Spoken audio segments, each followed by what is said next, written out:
আমরা যদি আরো একটু হায়ার টাইম ফ্রেম দেখি, এই যে all over up trend, imbalance, up trend, মানুষ ট্রেড নিচ্ছে অন্ধের মতো, লিকুইডিটি জমা হচ্ছে। সো নিউজের টাইম আসলো, মার্কেট মেকারসের বড় একটা সেটেলমেন্ট করতে হবে। তারা সব লিকুইডিটি চুষে নিল। কিভাবে? এই যে ডাউনসাইড ডেলিভারি, এখানকার সব স্টপ লস হিট এবং এক ঢিলে দুই পাখি মারলো। কিভাবে? এই যে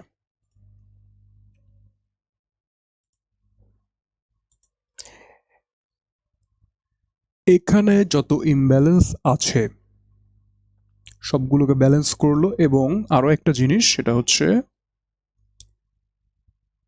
এই প্রমিনেন্ট সুইং, এই যে বিশেষ সুইং, স্পষ্ট যে সুইংটা আছে, এটা থেকে সেকেন্ড সুইং নিউজের মুভমেন্টের আগে এখানে যদি আমরা একটা ফিব স্কেল বসাই, ফিব স্কেল নিক্ষেপ করি, তাহলে আমরা দেখতে পারবো একটা পরিষ্কার ওটিই, পরিষ্কার ওটিই, আইসিটি সুইট স্পট 705। এখানে এসে market react, auction market, premium discount market ডিসকাউন্টে চলে আসছে, এই জন্য বেশি আর নিচে যায়নি।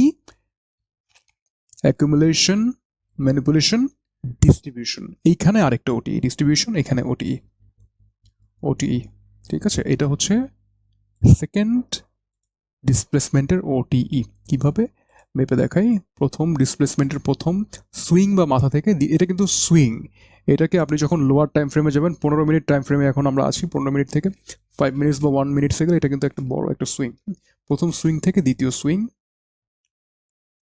ওটিই, ক্লিয়ার ওটিই 705, কাটায় কাটায়। So news time movements, liquidity sweep, তারপরে রেফারেন্স পয়েন্টস টাচ, অ্যান্ড একটা ডেইলি ক্যান্ডেলের যে সচরাচর মুভ সেটা।